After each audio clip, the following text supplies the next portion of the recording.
O grande conflito. O grande conflito deve alcançar ampla circulação. Ele contém a história do passado, do presente e do futuro.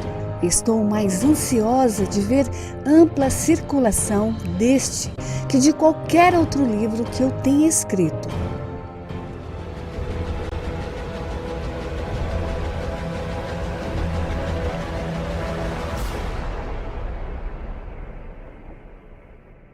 Olá, meus queridos amigos e irmãos em Cristo Jesus. Que alegria podermos estar aqui mais uma vez para continuarmos a estudar a palavra do Senhor através do livro Grande Conflito, conhecendo a história do passado, vendo o presente e olhando o futuro com esperança. Graças a Deus pelo seu cuidado e seu amor, nós chegamos a mais um fim de semana. E hoje, sábado, dia santo do Senhor, é motivo de grande alegria podermos estar na presença de Deus para junto podermos estudar, meditar, orar e clamar pelo seu poder, pela sua graça, que possa nos suster. Meus amigos, nós estamos começando hoje o capítulo 6 do livro Grande Conflito. Você que nos assiste pela primeira vez, se quiser conhecer mais sobre a história da igreja no passado, a igreja primitiva, aqui no nosso canal estão os estudos desde a introdução do livro Grande Conflito.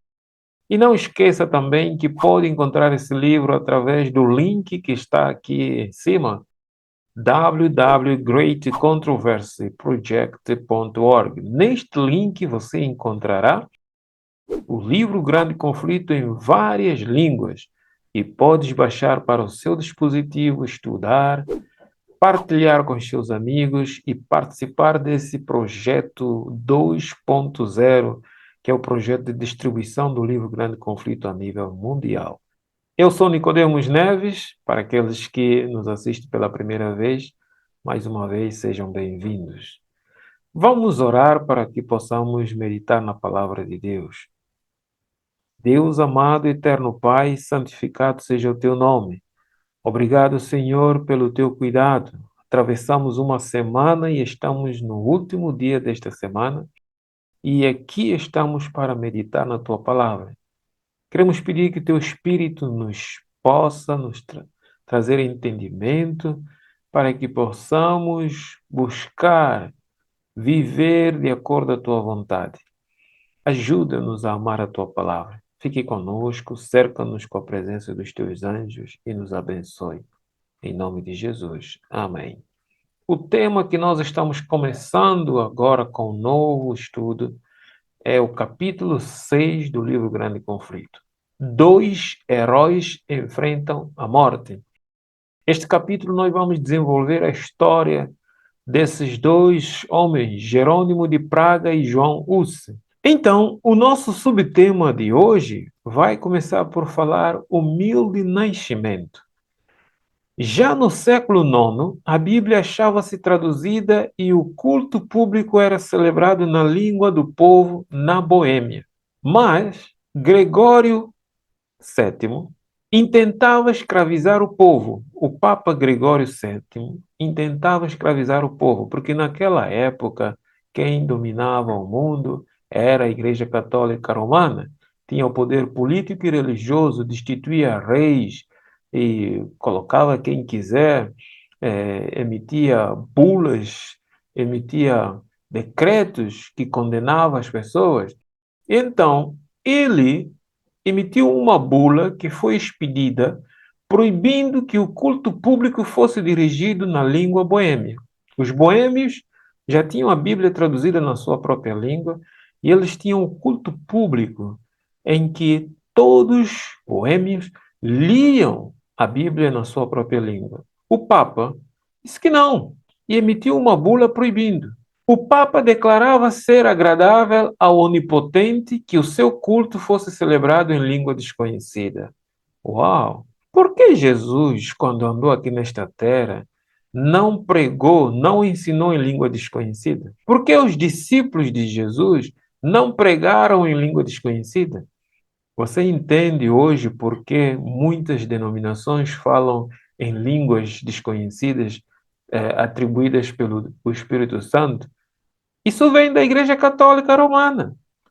Naquele século, no século IX, eles não queriam que as pessoas ouvissem o culto na língua materna e dizia que era do agrado de Deus que fosse celebrado o culto na língua desconhecida. Mas o céu havia providenciado meios para a preservação da igreja. Muitos valdenses e albigenses, expulsos dos seus lares pela perseguição, vieram à Boêmia. Trabalharam zelosamente em segredo. Assim foi preservada a verdadeira fé. Antes dos dias de Hus, houve na Boêmia homens que se levantaram para condenar a corrupção da igreja. Suscitaram-se os temores da hierarquia e iniciou-se a perseguição contra o evangelho. A hierarquia papal, os reinos, os governantes começaram a perseguir o evangelho. Depois de algum tempo, decretou-se que todos os que se afastassem do culto romano deviam ser queimados. Era obrigatório que todos prestassem culto ou fizessem o culto de acordo aos ditames de Roma? Sim, naquela época. E será que brevemente não estaremos vendo a mesma coisa? Sim. Meus amigos, quando sair o decreto que obrigará os homens a prestar culto de adoração no domingo, vai haver obrigação para que todos sejam seguidores de Roma. Está na profecia bíblica. É só estudar o capítulo 13 de Apocalipse, o capítulo 7 de Daniel, e ver que a palavra do Senhor já prevê um tempo como este. Mas os cristãos naquela época olhavam à frente para a vitória da sua causa. Um desses cristãos, ao morrer, declarou algo: levantar-se a um dentre o povo comum, sem espada nem autoridade, e contra ele não poderão prevalecer. Meus amigos, já se erguia alguém cujo testemunho contra Roma abalaria as nações. Estas palavras daquele cristão que estava depondo a vida se cumpriu literalmente. Era o Espírito de Deus que estava revelando, porque Deus já estava trabalhando na vida de alguém para que pudesse fazer frente aos abusos da Roma, aos abusos da igreja, e declarar contra Roma tudo o que eles faziam que era oposto à Sagrada Escritura. João Hus era de humilde nascimento e cedo ficou órfão pela morte do pai. Sua piedosa mãe, considerando a educação e o temor de Deus como a mais valiosa das posses, procurou assegurar esta herança ao filho. Tomara que muitas mães hoje tivessem o mesmo espírito da mãe de João Hus. Muitos de nós hoje deixamos as nossas educações, a educação dos nossos filhos, nas mãos dos professores da escola, nas mãos da televisão, da internet, da mídia. Esta mãe, ela sabia que era de grande responsabilidade a educação e o temor de Deus para com os seus filhos. E ela educou esse filho que já era órfão, de tal modo que o preparou para o que Deus o haveria de chamar a realizar. Hus estudou na escola da província, passando depois para a Universidade de Praga, onde teve admissão como estudante carente. Na universidade, Hus logo se distinguiu pelo rápido progresso. Seus modos afáveis e simpáticos lhe conquistaram estima geral. Era adepto sincero da Igreja de Roma e fervorosamente buscava as bênçãos espirituais que ela professava conferir. Hus não era protestante, ele era católico romano.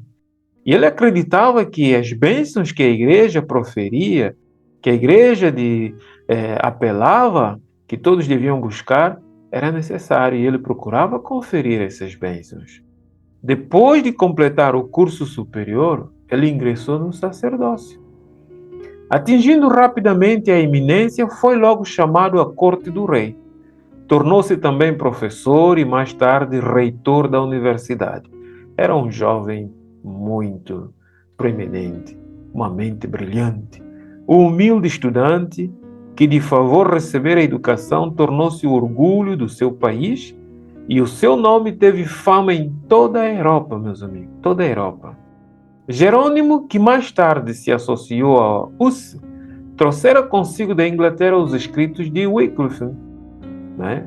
Jerônimo, o outro reformador, que já conhecia a doutrina do Wycliffe, baseado na palavra de Deus, trouxe consigo algumas literaturas. A rainha da Inglaterra também, que, convertida aos ensinos de Wycliffe, era uma princesa boêmia, e por sua influência, as obras do reformador foram amplamente divulgadas em seu país natal. Huss inclinava-se a considerar favoravelmente as reformas advogadas. Conquanto não o soubesse, ele entrara num caminho que o levaria para longe de Roma. Sim, meus amigos, mais tarde, a vida de Huss houve um rompimento, na sua vida houve um rompimento com a Roma, com a Igreja Católica, porque depois de conhecer a verdade, depois de receber o Evangelho, descobriu as corrupções da Igreja, descobriu tudo quanto era maléfico dentro da Igreja, e ele decidiu fazer oposição de acordo ao princípio que ele conheceu da palavra do Senhor. Meus queridos irmãos e amigos, tomara que hoje nós possamos estar tão preparados, tão aptos para defender a verdade, não importa que situação, que circunstância, como aqueles homens. Os estudos posteriores deste capítulo 6 vai nos mostrar como Huss e Jerônimo, unindo as forças com o poder do Santo Espírito e guiados pelo nosso Senhor Jesus Cristo, defendeu a verdade até a morte. Você e eu estamos preparados para isso? Será que nós estamos dedicando nosso tempo alicerçando-nos na palavra do Senhor para que possamos defender quando vier as perseguições, estejamos prontos para defender a verdade? Que Deus possa nos ajudar, que Deus possa nos dar essa coragem e vamos orar a pedir a Deus que nos conceda essa bênção de sermos os defensores da verdade. Deus amado e eterno Pai, obrigado, Senhor, porque quando parecia que não haveria homens para defender a palavra do Senhor, o Senhor já estava preparando esses homens. De um humilde berço, o Senhor preparou um jovem que, posteriormente, veio apresentar a verdade tal como ela é na Sagrada Escritura. Ajuda-nos também. As circunstâncias da vida que cada um de nós passamos possa ser um meio para modelar o nosso caráter e possamos agarrar da palavra de Deus e nos unirmos à verdade para que não possamos vacilar quando teremos que dar prova da nossa fé. Abençoa a tua igreja, abençoa o meu amigo, a minha amiga, todos que nos assistem diariamente nesses estudos. Que estas palavras possam animar-nos e a fortalecer a nossa fé.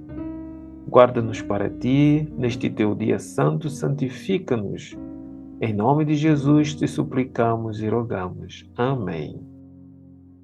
Meu querido amigo, amanhã ou no próximo estudo, nós continuaremos a estudar sobre esses 12 heróis que enfrentam a morte. Vamos falar sobre o subtema 2 quadros impressionam Huss.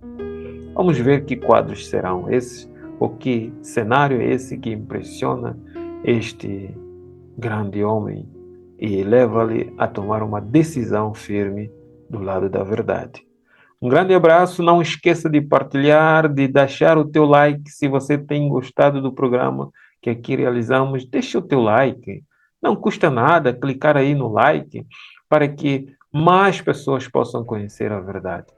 Deus te abençoe, eu espero por ti no próximo estudo.